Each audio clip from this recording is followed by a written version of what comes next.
Get that other, Wilson said. Now you're shooting. But the other bull was moving steadily at the same gallop and he missed, throwing a spout of dirt, and Wilson missed and the dust rose in a cloud and Wilson shouted, "Come on. He's too far," and grabbed his arm and they were in the car again, Macomber and Wilson hanging on the sides and rocketing swayingly over the uneven ground, drawing up on the steady, plunging, heavy-necked, straight-moving gallop of the bull. They were behind him and Macomber was filling his rifle, dropping shells onto the ground, jamming it, clearing the jam. Then they were almost up with the bull when Wilson yelled, "Stop," and the car skidded so that it almost swung over and Macomber fell forward as he aimed into the galloping, rounded black back, aimed and shot again, then again, and the bullets, all of them hitting, had no effect on the buffalo that he could see. Then Wilson shot, the roar deafening him, and he could see the bull stagger. Macomber shot again, aiming carefully, and down he came, onto his knees. "All right," Wilson said. "Nice work. That's the 3. Macomber felt a drunken elation. "How many times did you shoot?" he asked. "Just 3, Wilson said. "You killed the first bull. The biggest one. I helped you finish the other 2. Afraid they might have got into cover. You had them killed. I was just mopping up a little. You shot damn well." "Let's go to the car," said Macomber. "I want a drink." "Got to finish off that buff first," Wilson told him. The buffalo was on his knees and he jerked his head furiously and bellowed in pig-eyed, roaring rage as they came toward him. "Watch he doesn't get up," Wilson said.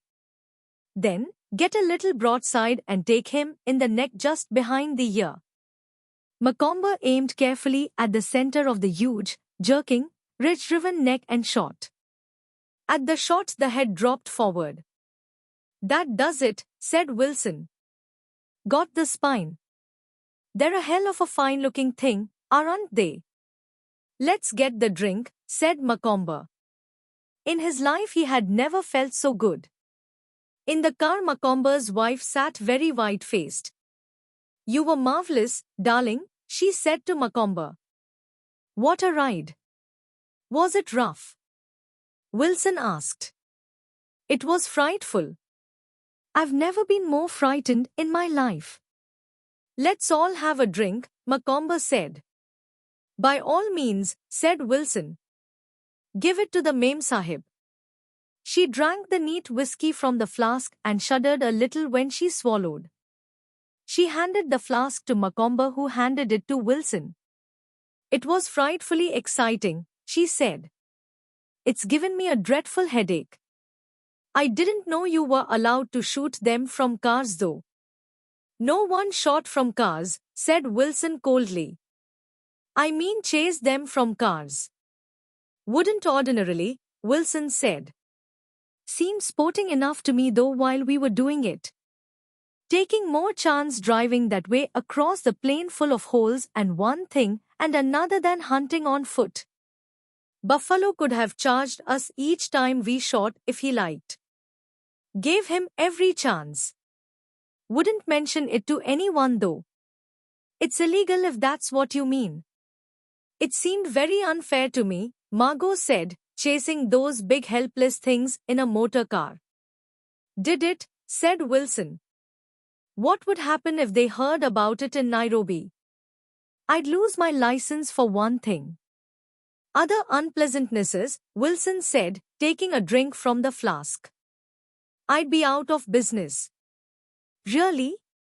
"Well," said Macomber, and he smiled for the first time all day. "Now she has something on you." "You have such a pretty way of putting things, Francis," Margot Macomber said. Wilson looked at them both. If a 4-letter man marries a 5-letter woman, he was thinking, what number of letters would their children be? What he said was, "We lost a gunbearer." Did you notice it? "My God, no," Macomber said. "Here he comes," Wilson said. He's all right. He must have fallen off when we left the first bull. Approaching them was the middle-aged gunbearer, limping along in his knitted cap, khaki tunic, shorts and rubber sandals, gloomy-faced and disgusted-looking. As he came up, he called out to Wilson in Swahili, and they all saw the change in the white hunter's face. "What does he say?" asked Margot. "He says the first bull got up and went into the bush," Wilson said with no expression in his voice. "Oh," said Macomber blankly. "Then it's going to be just like the lion," said Margot, full of anticipation. "It's not going to be a damned bit like the lion," Wilson told her. "Did you want another drink, Macomber?" "Thanks, yes," Macomber said. He expected the feeling he had had about the lion to come back, but it did not. For the first time in his life, he really felt wholly without fear. Instead of fear, he had a feeling of definite elation. "We'll go and have a look at the second bull," Wilson said. "I'll tell the driver to put the car in the shade." "What are you going to do?" asked Margaret Macomber. "Take a look at the buff," Wilson said. "I'll come." "Come along." The three of them walked over to where the second buffalo bulked blackly in the open, head forward on the grass, the massive horns swung wide. "He's a very good head," Wilson said. "That's close to a 50-inch spread." Macomber was looking at him with delight. "He is hateful looking," said Margot. "Can't we go into the shade?" "Of course," Wilson said. "Look," he said to Macomber, and pointed. "See that patch of bush?" "Yes. That's where the first bull went in." The gunbearer said when he fell off the bull was down.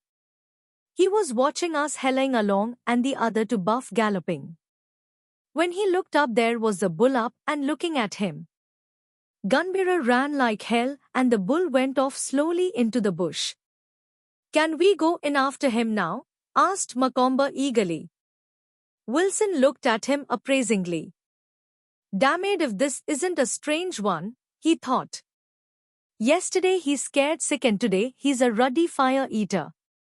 No, we'll give him a while." "Let's please go into the shade," Margot said. Her face was white and she looked ill. They made their way to the car where it stood under a single, wide-spreading tree and all climbed in. "Chances are he's dead in there," Wilson remarked. "After a little we'll have a look." Macomber felt a wild, unreasonable happiness that he had never known before. "By God, that was a chase," he said. "I've never felt any such feeling." "Wasn't it marvelous, Margot?" "I hated it." "Why?" "I hated it," she said bitterly. "I loathed it. You know, I don't think I'd ever be afraid of anything again." Macomber said to Wilson. "Something happened in me after we first saw the buff and started after him. Like a dam bursting. It was pure excitement." "Cleans out your liver," said Wilson. "Damn funny things happen to people." Macomber's face was shining. "You know, something did happen to me," he said. "I feel absolutely different." His wife said nothing and eyed him strangely. She was sitting far back in the seat and Macomber was sitting forward talking to Wilson, who turned sideways talking over the back of the front seat. "You know, I'd like to try another lion," Macomber said. "I'm really not afraid of them now. After all, what can they do to you?" "That's it," said Wilson. "Worst one can do is kill you." "How does it go?" "Shakespeare. Damn it good. See if I can remember. Oh, damn it good. Used to quote it to myself at one time. Let's see. By my troth, I care not, a man can die but once, we owe God a death and let it go which way it will, he that dies this year is quit for the next. Damn it fine, oh?" He was very embarrassed, having brought out this thing he had lived by, but he had seen men come of age before and it always moved him. It was not a matter of their 21st birthday. It had taken a strange chance of hunting, a sudden precipitation into action without opportunity for worrying beforehand, to bring this about with Macomber, but regardless of how it had most certainly happened. Look at the beggar now, Wilson thought. It's that some of them stay little boys so long, Wilson thought. Sometimes all their lives. Their figures stay boyish when they reach 50. The great American boyman. Damn it, strange people.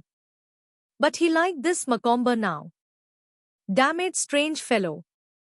Probably meant the end of cuckoldry too. Well, that would be a damned good thing.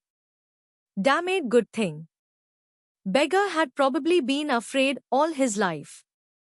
Don't know what started it. But over now. Hadn't had time to be afraid with the buff. That and being angry too. Motor car too. Motor cars made it familiar. Be a damn fire eater now. He'd seen it in the war work the same way. More of a change than any loss of virginity. Fear gone like an operation. Something else grew in its place. Main thing a man had. Made him into a man. Women knew it too. No bloody fear. From the far corner of the seat, Margaret Macomber looked at the two of them. There was no change in Wilson. She saw Wilson as she had seen him the day before when she had first realized what his great talent was. But she saw the change in Francis Macomber now. Do you have that feeling of happiness about what's going to happen? Macomber asked, still exploring his new wealth. You're not supposed to mention it, Wilson said, looking in the other's face. Much more fashionable to say you're scared. Mind you, you'll be scared too, plenty of times. But you have a feeling of happiness about action to come? Yes, said Wilson. There's that. Doesn't do to talk too much about all this. Talk the whole thing away. No pleasure in anything if you mouth it up too much. You're both talking rot, said Margot. Just because you've chased some helpless animals in a motor car you talk like heroes. Sorry, said Wilson. I have been gassing too much. She's worried about it already, he thought. If you don't know what we are talking about, why not keep out of it? Macomber asked his wife. You've gotten awfully brave, awfully suddenly, his wife said contemptuously, but her contempt was not secure. She was very afraid of something. Macomber laughed, a very natural hearty laugh. You know I have, he said. I really have. Isn't it sort of late? Margot said bitterly. Because she had done the best she could for many years back and the way they were together now was no one person's fault. Not for me, said Macomber. Margot said nothing but sat back in the corner of the seat. Do you think we've given him time enough? Macomber asked Wilson cheerfully. We might have a look, Wilson said. Have you any solids left? The gunbearer has some. Wilson called in Swahili and the older gunbearer, who was skinning out one of the heads, straightened up, pulled a box of solids out of his pocket and brought them over to Macomber, who filled his magazine and put the remaining shells in his pocket.